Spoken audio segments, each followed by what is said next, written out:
Hi, guys, and welcome to this particular broadcast of Beyond Betrayal. And we've been doing a whole series on gaslighting because we feel like it's such an important topic. This is the ninth video, the ninth video of the 10 that we're going to be doing on this. And in this particular video, we're going to be talking about responding to gaslighting. Now, responding to gaslighting can be really challenging. And that's what we want to do. We want to help equip you with some resources and tools to do that. So we're going to be looking at some helpful tips in this video. Stay tuned.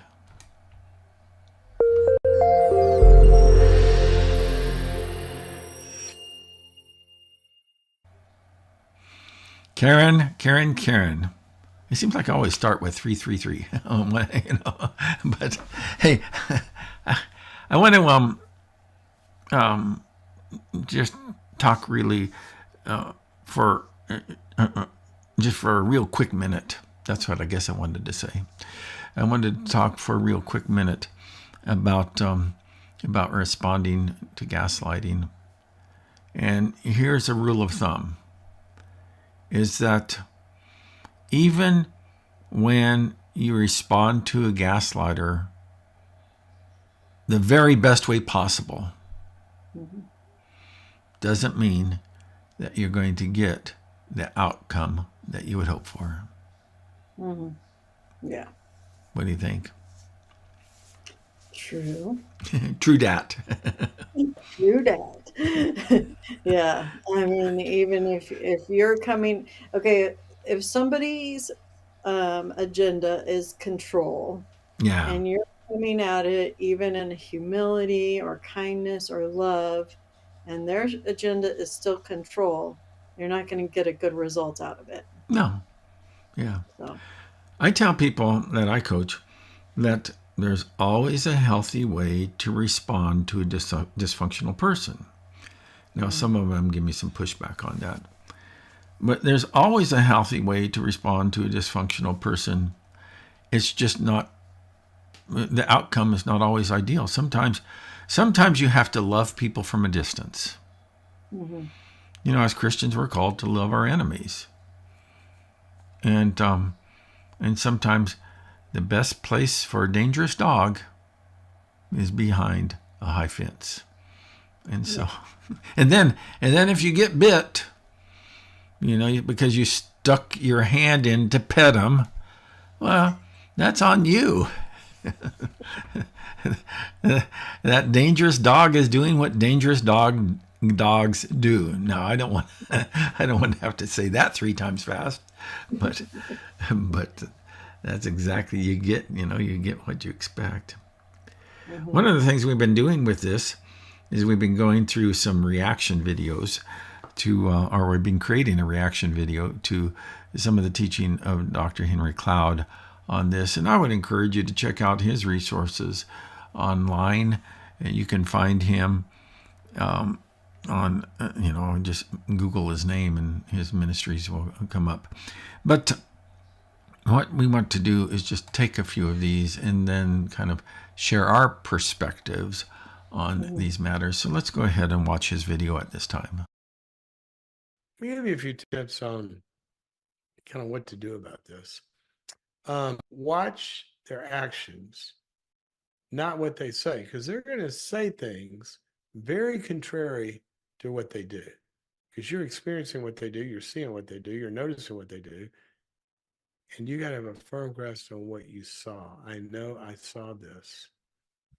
Don't let the positive cookies confuse you, because this is what the Stockholm syndrome from way back when somebody's held somebody captive, but they'll give them a little cookie every now and then, and that lures them in and causes them to trust them. And don't let, just because you're with a gaslighter, that you had a great date night or they did something nice for you or whatever, don't let that confuse you to invalidate when they gave you poison.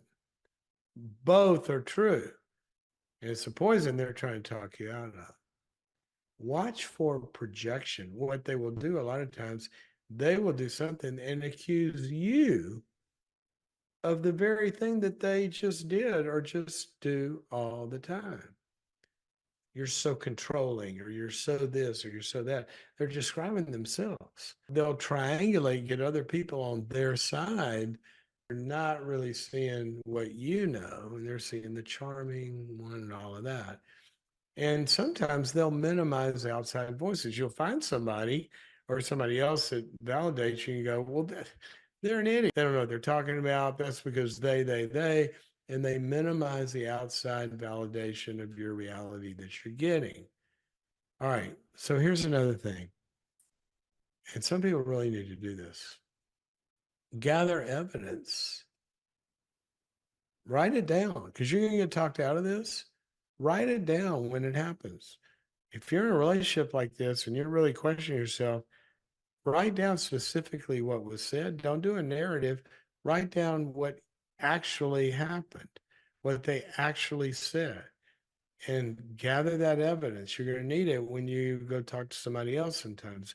You also may need it to defend your actions. I've seen so many and been involved in so many interventions with addicts. And addicts invalidate people. Oh, no, I wasn't drunk. No, that's not true. I just had a little, just drink on the weekend. They do all this stuff. You may really need all of that when there's some sort of action that has to be taken. You go into an intervention, and what we generally tell the addict is, for some time period, you know what, we're not really here to listen to you today. You're here to listen to everyone else. And their 7-year-old says, Dad, you told me that you were going to come to my baseball game because you hadn't been to any other games, because each time you're passed out on the couch drunk. So you may need this evidence in some setting, at least with yourself, but maybe even for others. So sometimes you want to keep a secret diary. Just don't have it anywhere where they can find it. And here's the big one. You've got to talk to some trusted people. Yeah. So those are all good. A few that jumped out to you. Give me your thoughts.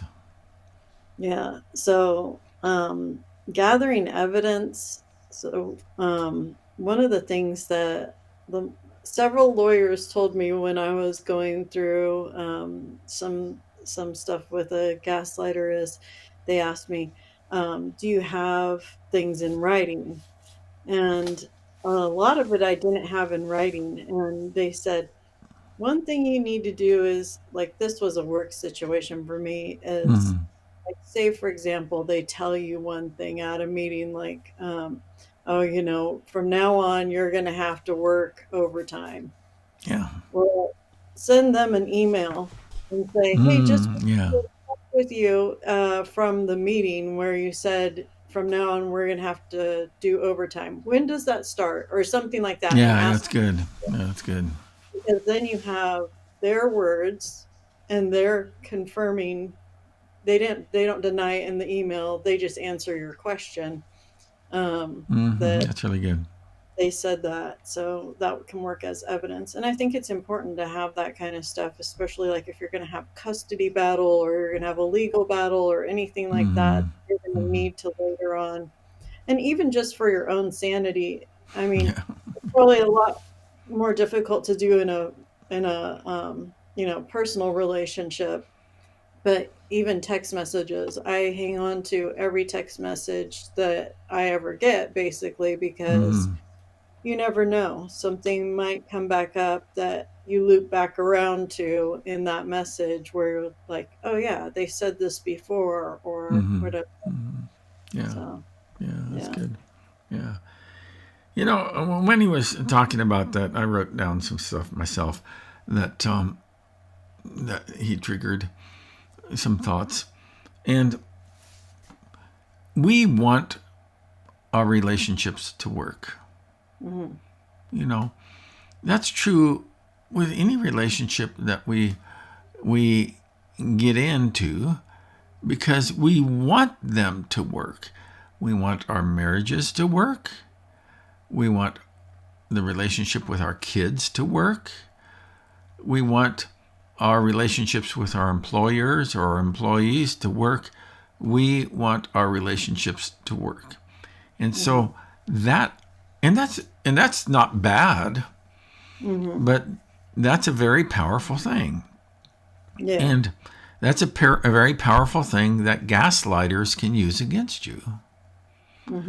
Is that, and the more they can kind of tie you into dependency on them, the more that Leverage. leverage they Yeah. exert. Yeah. So, Yeah. so anything about that, or any other thoughts about how to, respond to gaslighters? I got a few extras here. Yeah, I really like when he says, don't get distracted by the positive cookies, you know. Yeah, that's good. Yeah.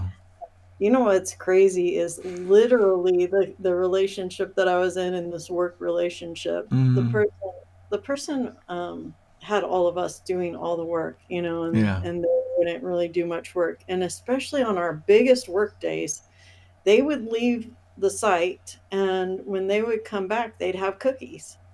And they'd leave when we were all working our hardest and go get a cookie. And they or a box of like the latest like flavor of Oreos a lot of times was what they would get. And they'd come back and they'd be like, "Oh, you got to try this cookie, you know.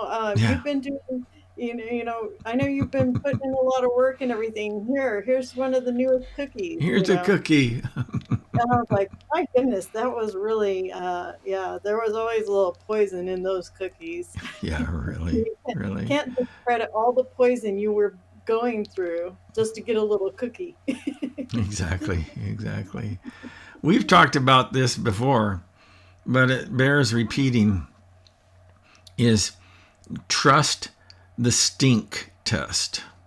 When something doesn't smell right, don't keep ignoring it. You Yeah. know. But and also an extremely important one is to figure out ways to practice self-care, because dealing with here again, that gaslighters are populated in our more significant relationships. Otherwise, we would just blow it off and go on. Right. And having those people in our lives can be exhausting. And so we need to make sure that we're practicing good self-care, and not only maybe building some margins into our own lives, but having some people that can just speak into our lives or be with us without an agenda, Yeah. you know. Yeah. But anything else?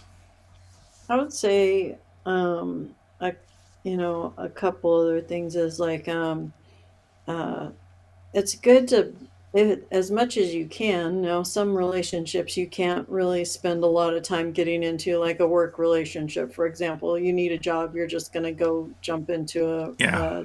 you know, sometimes you don't find those things out until you're already in the job, you know. Yeah, yeah. But Up to your in a neck in alligators. right, in a dating or potential marriage relationship is date for a while, get to know the person, see, this is something that Dr. Cloud talks about in one of his other books is um, to get to see the person through all the seasons. So go at least a year Yeah. before you jump into a marriage relationship so that you can kind of see what you're getting yourself into. And now I'm going to reveal my Christian bias, my pastor bias, and that's exactly why that jumping into casual sex before marriage just muddies the water, Yeah. because sexual connection is a very, very, and it's just not the physical thing, but sexual connection is a very powerful connection. And that, and then, so then that clouds your judgment about deeper issues with respect to character and personality. You know? So, Well, that goes back to the whole leverage thing, is that you've already given them a lot of leverage, you yeah, know. exactly. If you wait to have sexual relationship until you're married, then you're keeping that leverage protected until you're more confident going into a relationship that that person has your best interest at heart, Yeah, that's good. Yeah, So, that is. Yeah. Well, um, we're out of time. So give me a 30-second wrap up on anything that you'd like to say.